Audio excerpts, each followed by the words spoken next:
समय था रात के करीबन 1:30 का। घोर अंधेरे में अटलांटिक ओशन के ऊपर से एयर ट्रांजिट फ्लाइट 236 टोरंटो से लिस्बन की तरफ जा रही थी।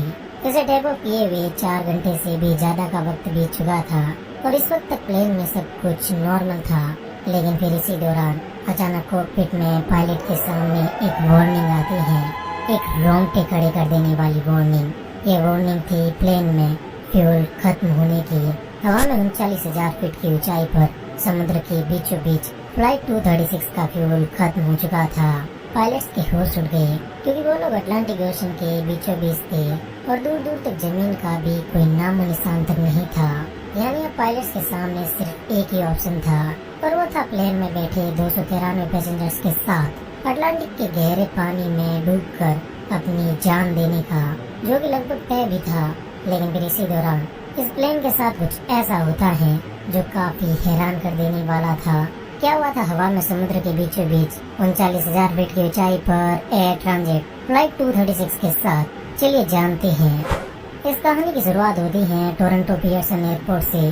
23 अगस्त 2001 को लोकल टाइम के अनुसार रात के 8:52 पर एयर ट्रांजिट एयरलाइन का एयरबस A330 कनाडा के टोरंटो से पुर्तगाल के लिस्बन के लिए उड़ान भरता है। ये एक 7 घंटे लंबी नॉन स्टॉप फ्लाइट थी जिसमें 293 पैसेंजर्स, 2 पायलट्स और 13 क्रू मेंबर्स थे।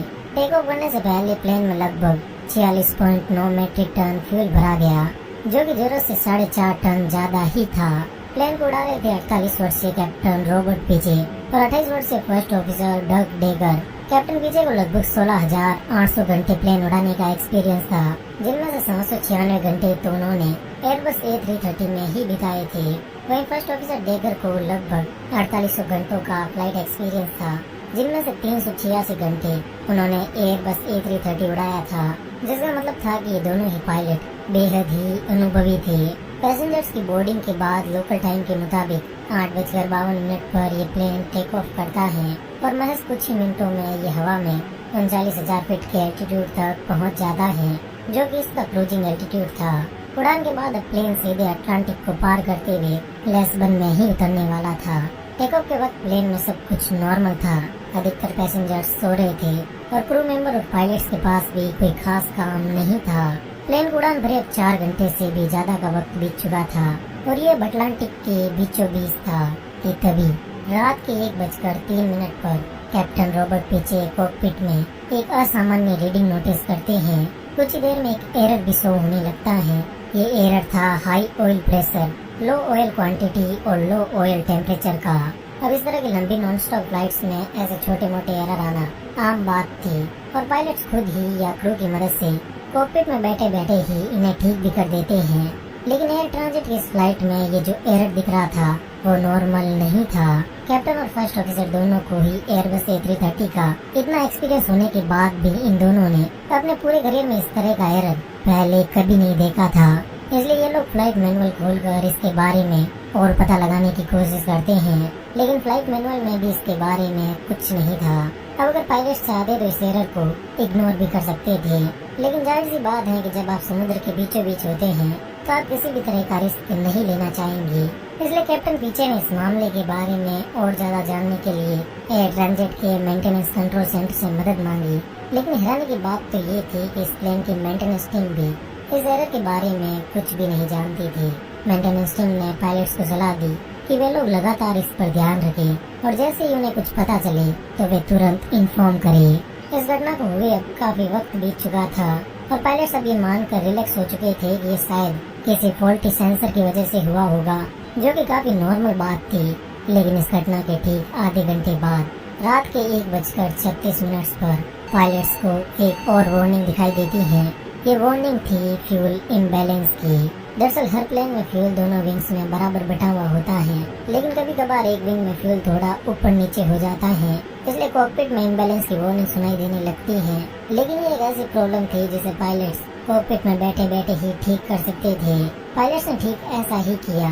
प्लेन के राइट विंग में फ्यूल कम था, इसलिए उन्होंने लेफ्ट विंग से राइट विंग में फ्यूल ट्रांसफर किया और जैसे तैसे उन्होंने इस प्रॉब्लम से भी छुटकारा पा लिया।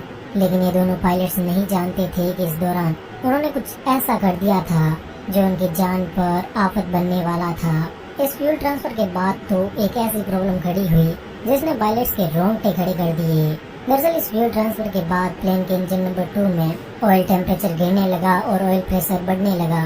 अब पायलट्स मामले की गंभीरता को समझते हुए थोड़ा सीरियस हो गए। ये लोग उस वक्त अटलांटिक ओशन के ठीक सेंटर में थे और उनके दूर दूर तक कोई जमीन नहीं थी। सबसे नजदीकी जो एयरपोर्ट था वो था पुर्तगाल के एजोरेस आइलैंड पर मौजूद लाजेस एयरबेस।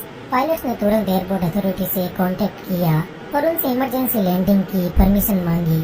इन्हें लैंडिंग की परमिशन मिल भी गई और उन्होंने प्लेन को एजोरेस की तरफ मोड़ भी दिया। लेकिन इसी दौरान कैप्टन पीछे को पता चला कि प्लेन में हर बीतते हुए 1 सेकंड के साथ 1 गैलन फ्यूल कम हो रहा था और अब इनके पास महज 60 टन फ्यूल ही बचा था। इस हिसाब से अब ये सिर्फ आधा घंटा ही और उड़ सकते थे और लाजेस एयरपोर्ट अब भी इनसे 280 किलोमीटर दूर था, यानी कि इनके पास लाजेस तक पहुंचने का भी फ्यूल नहीं था। लेकिन फिर भी ये लोग जैसे तैसे लाजेस पहुंचने की कोशिश करते हैं और ये स्थिति तब और ज्यादा खराब हो गई जब रात के 2:13 पर प्लेन के राइट विंग के इंजन नंबर 2 ने आग पकड़ ली। पायलट्स के होश फाख्ता हो चुके थे। अब प्लेन में एक ही इंजन बचा था और उसमें भी बहुत कम फ्यूल था। पर अब जो भी हुआ हकीकत तो यही थी कि वो एक इंजन ही प्लेन का आखिरी सहारा था। प्लेन को एक इंजन पर उड़ाने के लिए कैप्टन पीछे इसे 39,000 फीट के एल्टीट्यूड से 33,000 फीट के एल्टीट्यूड पर ले आए। फ्यूल अब भी तेजी से कम हो रहा था। पायलट्स को लगा कि कहीं कोई लीकेज है, इसलिए उन्होंने इस लीकेज को ढूंढने का ट्राई भी किया, लेकिन अंधेरा होने की वजह से वो उसे नहीं ढूंढ पाए। इसी दौरान उन्हें प्लेन की मेंटेनेंस यूनिट कांटेक्ट करती है और उन्हें सजेस्ट करती है कि वो प्लेन को 33,000 फीट के एल्टीट्यूड से 20,000 फीट तक ले आए ताकि अगर कोई लीकेज है तो उसका भी पता चल सके। पर पायलट्स इस तरह का रिस्क नहीं ले सकते थे क्योंकि अगर प्लेन एक बार इतना नीचे आ जाता और लीकेज कंफर्म भी हो जाता तो भी वो वापस इतनी ऊंचाई पर नहीं पहुंच सकते थे और उन्हें मजबूरन समुद्र में ही लैंड करना पड़ता। और अगर इस लैंडिंग को करते समय इसमें थोड़ी सी भी ऊंच नीच होती तो पूरा प्लेन समुद्र में समा जाता। इसलिए पायलट्स मेंटेनेंस यूनिट की बात नहीं मानते हैं और किसी भी तरह का रिस्क न उठाते हुए 33,000 फीट के एल्टीट्यूड पर ही रहते हैं। पायलट्स को अब भी उम्मीद थी कि वे एक इंजन के दम पर भी लाजेस एयरबेस पर सेफली लैंड कर सकते हैं। इसलिए एयरपोर्ट अथॉरिटी ने भी लैंडिंग के वक्त किसी भी तरह के रिस्क को खत्म करने के लिए रनवे पर पूरी तैयारी कर रखी थी। प्लेन अब धीरे धीरे लाजेस एयरपोर्ट की तरफ बढ़ रहा था, लेकिन इसी दौरान प्लेन के इंजन नंबर 2 में आग लगने के सिर्फ 10 मिनट बाद ही प्लेन का इंजन नंबर 1 भी आग पकड़ लेता है। और इसी के साथ अब ये भी कंफर्म हो गया था कि प्लेन में कहीं न कहीं तो लीकेज हो रहा था। पर अब इस बात का कोई मतलब नहीं था क्योंकि दोनों इंजन तो खराब हो चुके थे। इंजन खराब होते ही पूरे प्लेन की इलेक्ट्रिसिटी सप्लाई भी बंद हो जाती है। हालांकि रेम एयर टरबाइन की मदद से कॉकपिट में अब भी इतनी इलेक्ट्रिसिटी तो थी कि जरूरी इक्विपमेंट्स चल सके। रात के करीबन 2:30 बजे पैसेंजर केबिन में ऑक्सीजन मास्क नीचे आ जाते हैं और सभी पैसेंजर्स में अफरा तफरी मच जाती है। इस वक्त तक प्लेन 30,000 फीट के एल्टीट्यूड तक आ चुका था और अब इसने ग्लाइडिंग करना शुरू कर दिया। किसी प्लेन के ग्लाइड करने से हमारा मतलब है कि कोई भी प्लेन जब कोई वर्टिकल डिस्टेंस तय करता है तो उसी रेशियो में वो हॉरिजॉन्टल डिस्टेंस भी तय करता है और हर प्लेन का अपना एक ग्लाइड रेशियो होता है और एयरबस A330 का ग्लाइड रेशियो था 15:1, यानी कि ये प्लेन हर 15 फीट आगे जाकर 1 फीट नीचे आता है। और अब लाजेस एयरपोर्ट और प्लेन के बीच दूरी भी सिर्फ 121 किलोमीटर ही बची थी जो कि ग्लाइडिंग से तय हो सकती थी। लेकिन इसी दौरान पायलट्स के सामने एक और समस्या खड़ी होती है।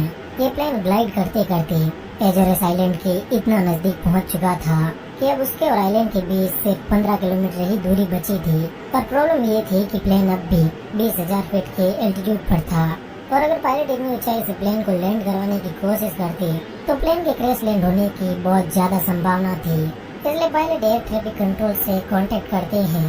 एटीसी पायलट को लैंडिंग करने से पहले एक 360 डिग्री परफॉर्म करने की सलाह देती है। दोनों पायलट ठीक ऐसा ही करते हैं और प्लेन को एक गोल चक्कर यानी 360 डिग्री का चक्कर लगवाते हैं, जिससे प्लेन का एल्टीट्यूड 20,000 फीट से गिरकर 5,000 फीट तक पहुंच जाता है। लेकिन ये एल्टीट्यूड भी लैंडिंग के लिए सेफ नहीं था, इसलिए पायलट्स प्लेन से कई सारे टर्न परफॉर्म करवाते हैं जिससे प्लेन 2,000 फीट के एल्टीट्यूड पर आ जाता है और ये प्लेन की लैंडिंग के लिए एकदम सही एल्टीट्यूड था। अब दोनों पायलट प्लेन को लाजेस एयरबेस रनवे पर ले आते हैं, लेकिन ये लैंडिंग भी खतरे से खाली नहीं थी। लैंड करते ही प्लेन के 12 में से 8 व्हील्स पूरी तरह लॉक हो गए और प्लेन की स्पीड भी 370 किलोमीटर पर आवर थी। इतनी हाई स्पीड में होने के कारण रनवे पर टच करते ही प्लेन एक बाउंस लेता है और फिर रनवे पर आगे बढ़ने लगता है। लगभग 2300 मीटर तक चलने के बाद प्लेन के ब्रेक लगते हैं और प्लेन लैंड कर जाता है। इस वक्त तक प्लेन के अधिकतर टायर फट चुके थे, लेकिन एयरपोर्ट क्रू की सजगता से बड़ा हादसा होने से टल गया। लैंडिंग के दौरान प्लेन में काफी अफरा तफरी मची हुई थी, जिस कारण लगभग 14 पैसेंजर्स और 2 क्रू मेंबर्स को हल्की फुल्की चोटें आई, लेकिन किसी को भी कोई ज्यादा नुकसान नहीं हुआ। एयर ट्रांजिट एयरलाइन की यह फ्लाइट 236 आगे चलकर इतिहास में दुनिया की सबसे लंबी दूरी 121 किलोमीटर तक बिना इंजन ग्लाइड करने वाली पहली प्लेन बनी, इसलिए इसे एजोरस ग्लाइडर भी कहा जाता है। घटना के बाद Portuguese aviation investigation department GPIAA ने इसकी इन्वेस्टिगेशन की तो पता चला कि उड़ान से पहले मेंटेनेंस क्रू ने प्लेन के हाइड्रोलिक सिस्टम में एक गलत पार्ट इंस्टॉल कर दिया था, जिस कारण उड़ान की कुछ ही देर बाद ये पार्ट खराब हो गया और प्लेन में फ्यूल लीकेज होना शुरू हो गया, जिससे प्लेन के दोनों इंजन जल गए। इस घटना में एयर ट्रांजिट का भी दोष था, इसलिए कनेडियन गवर्नमेंट ने कंपनी पर लगभग 2.5 लाख कनेडियन डॉलर का जुर्माना लगाया और एयरबस ने भी आगे चलकर अपने सभी प्लेन्स में जरूरी बदलाव किए ताकि इस तरह की प्रॉब्लम दोबारा न फेस करनी पड़े।